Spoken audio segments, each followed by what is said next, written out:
Thank you very much for inviting me here today.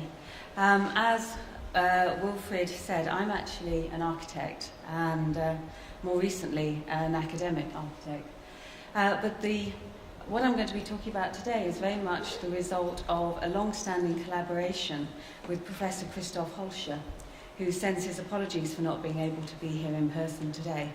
And Christoph Holscher is a cognitive scientist, and he and I have now been collaborating together for about 8 years. So this is very much the perspective of a design psychologist cognitive team.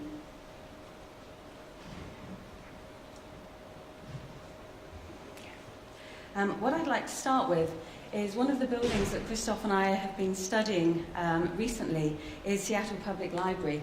And one of the things that we've been doing is we've been collecting comments from patrons of the library, people that use the library on a day-to-day basis. And I'd just like to share some of these with you. It's a tad too big. Going around all those corners, was I on the 4th floor or was it the 5th? The library is well kept and easy to navigate. I haven't had trouble finding books that are on the shelves. This library is truly a spectacular mess. The escalators that shoot up 3 to 4 floors without any off points are completely exclusionary. The lack of accessibility is bewildering. I felt like cattle being herded down and up the ramps. When choices in movement are so limited, it's truly totalitarian and ultimately fascist. And this person actually used the phrase mental violence to describe the building. 11 floors of architectural and literary genius.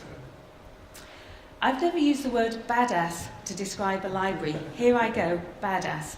Yes, it provides all the things a library should, but then the things that put it over the top, the size, the beautiful modern architecture, the personality to each area, floor and room.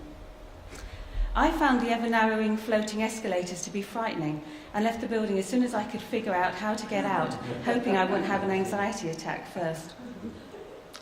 I love the Seattle Library. Is where I hope to go when I die. Now, I'm hoping one of the things that will be immediately evident is the amazing range of both extreme and contradictory views that the patrons of this library have, or visitors to this library have. So one of the, I think the real question is that when you have two groups of opinion, person A says one thing, person B says another, how do you actually begin to cut a swathe through this fog of opinion and actually try to bring some objective evidence to bear upon this? And what I'd like to do is to quickly present a model of where I think the work Christoph and I do might actually fit into the topic of contested projects. So let's assume that we have a building or a project, and there are certain scientific methods, certain methods of analysis that can be brought to bear upon this project. There's two possible outcomes. Either by evaluating it, you actually realise that you can provide evidence to say that the building does actually function well, and hopefully in doing so you provide evidence to possibly even convert your critics to actually get them on your side. Another option is that you actually discover there are fundamental flaws in the building or the project. And as Wolf has just said, if it's something that's still in the review status, then you have a chance to refine it. However, if it's been built, then part of the analysis that Christoph and I do might actually suggest ways in which the problem might be remediable, in which case the outcome, hopefully, is that your critics are then appeased. Another option is that actually the problem is so intrinsic, so fundamental to the design of the building that actually there's nothing that can be done about it. In which case, possibly your critics are happy because they've been vindicated, but more importantly, from a design professional perspective, here lies a learning opportunity that hopefully can be taken on to the next building. So what are these methods that we can bring to bear to evaluate a project? Well, I'd like to suggest that there's 3 such methods, and I'm going to see if I can actually cover those in the next 12 minutes. And I would say these broadly fall into experimental, which is behavioural, cognitive and psychological, very much the domain of my colleague Christoph Holscher. Then there's the analytic, the spatial and visual, and this is my field of expertise. And then the third area is the evaluative, particularly post-occupancy evaluation. And I will touch on that least because it's probably the area you're likely to be most familiar with. The other thing I just wanted to say is at the heart of everything that Christoph and I do is the building user. We think that the user has to be at the centre of all of this work. But it's not just enough to look at the user. I think that the relationship between the architect and the user is very important. The architect designs buildings and simultaneously as part of that process has to anticipate the behaviour, the actions and the activities of the users who will end up using that building.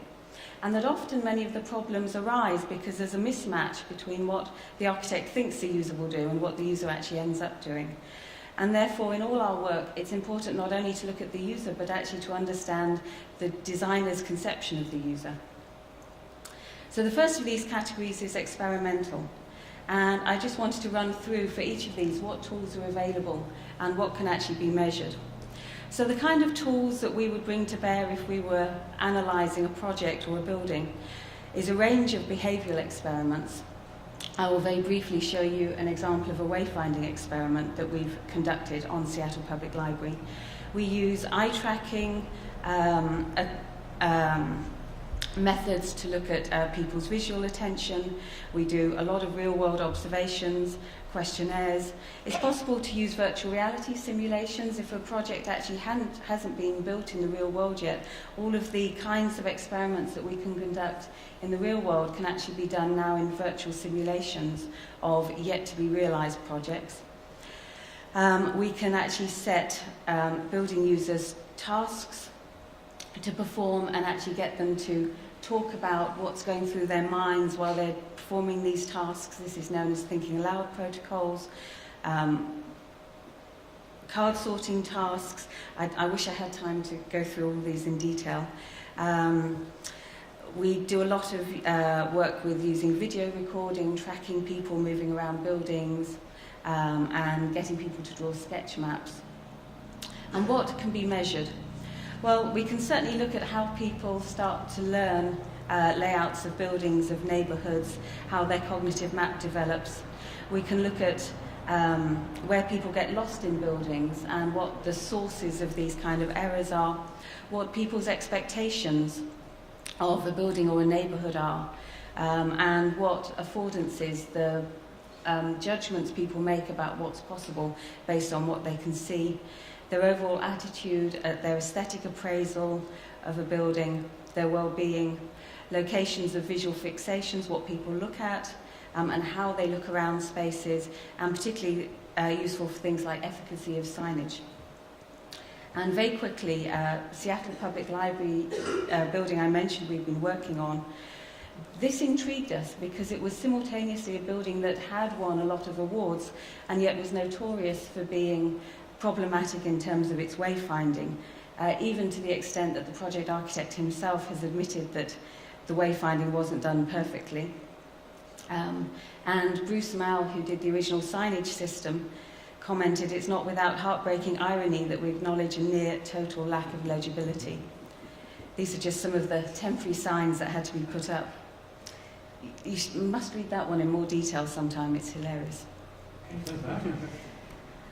It says, "You have reached the bottom of the book spiral. To continue down, take the stairs behind you. Notice the arrow actually points to your left. Take the stairs behind you to level 5 and then the escalators to the 5th and 4th Avenue exits, or take the elevator located behind you and to the right." So one of the things that we did was we did a number of wayfinding experiments in the library.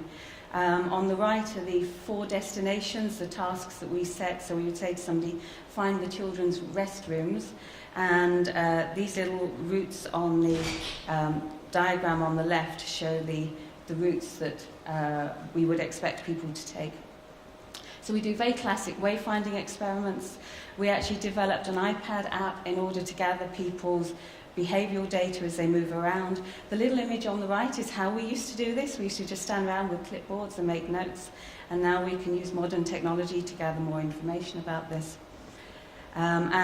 This is just an example of some eye tracking work that Christoph has done for Frankfurt Airport. They were very aware that they were having trouble with signage, and the image on the right is the current situation. The image on the left is the redesign, and this was an experiment they did where you would get someone to look at the image and say, okay, you're a traveller through the airport, you're looking for gate A63, where would you go? And as you can see on the left-hand image, they're looking all over the place because the signage is very confusing. On the right, they immediately home in on the correct information. So moving quickly on, we now get on to the analytic. What tools are available? Well, in fact, for spatial and visual analysis, there's a number of software packages available. I have never, I think, actually recommended Wikipedia in a talk before, but there's actually a fairly accurate page on Wikipedia that lists most of the currently available space syntax software packages. Most of the programs perform more than one type of analysis. Some of them are standalone, some of them are actually embedded within or are plugins to GIS or CAD software. And what kind of things can space syntax measure? Well, we can look at or predict relative levels of occupancy or density. We can look at predicted levels of pedestrian or vehicular flow or footfall. We can be able to predict where desire lines or preferential routes would be, the step depth of key locations from entrances. Another key measure that's very useful is intelligibility, and this is a measure of how confusing a building is or a neighbourhood is, and therefore how likely people are to get lost in it. Other configurational properties, such as how integrated, accessible or lively spaces are versus how segregated or secluded they're likely to be. I'll clarify some of these terms in a moment. Other measures of spatial efficiency, such as ratios of transition spaces to occupied spaces, and experiential properties such as spaciousness and various analyses of the field of views. And very quickly, for those of you, can I just have a quick show of hands? Who's actually heard of space syntax before? Okay, very few.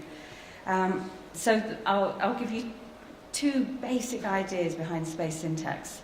One is that people on the whole tend to move in a linear fashion.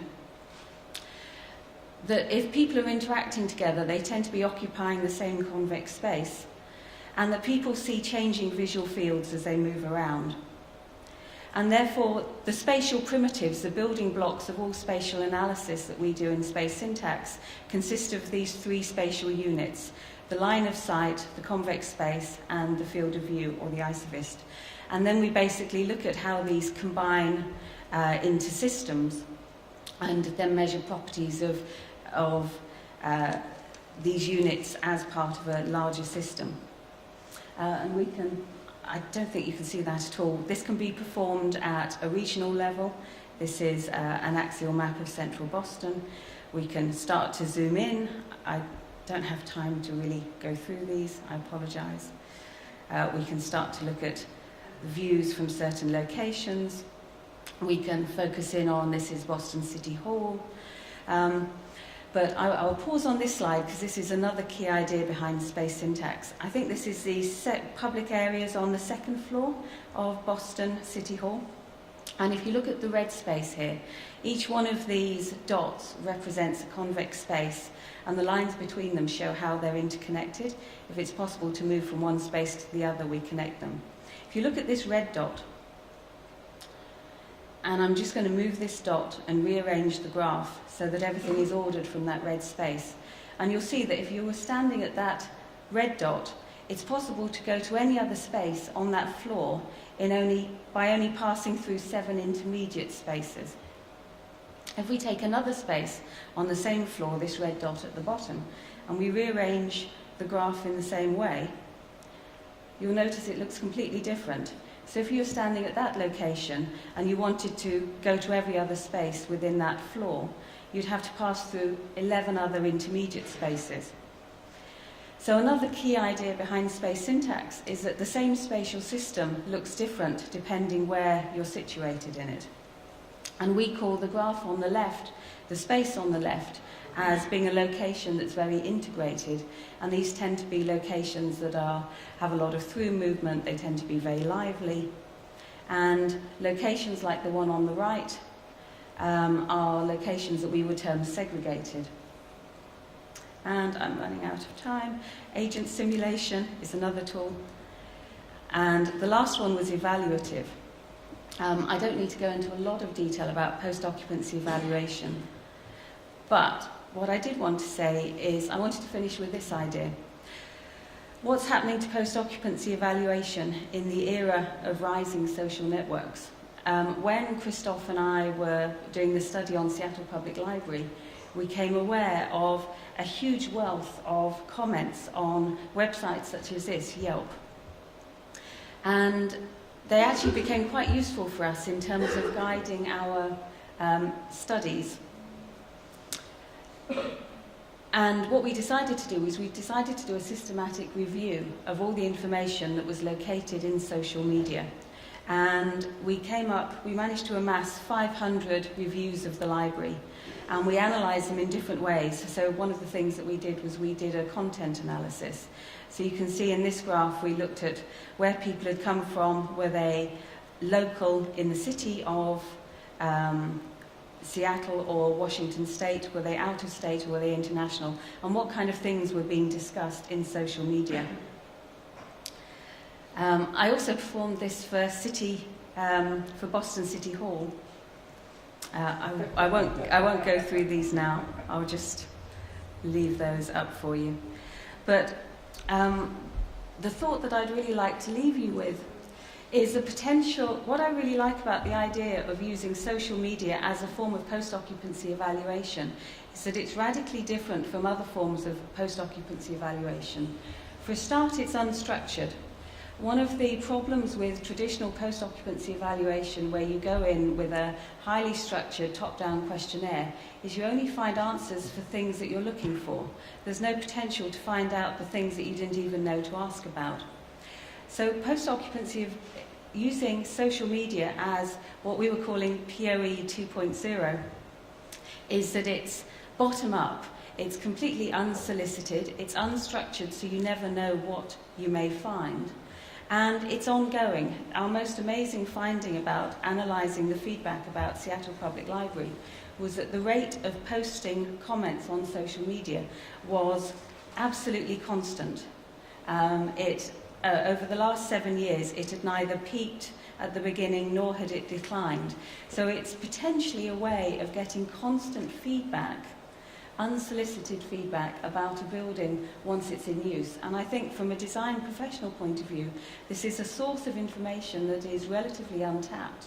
And one of the challenges I would like to put to you is how do we potentially tap into this source of a form of public participation that I don't think anyone has even begun to interact with yet. So, thank you.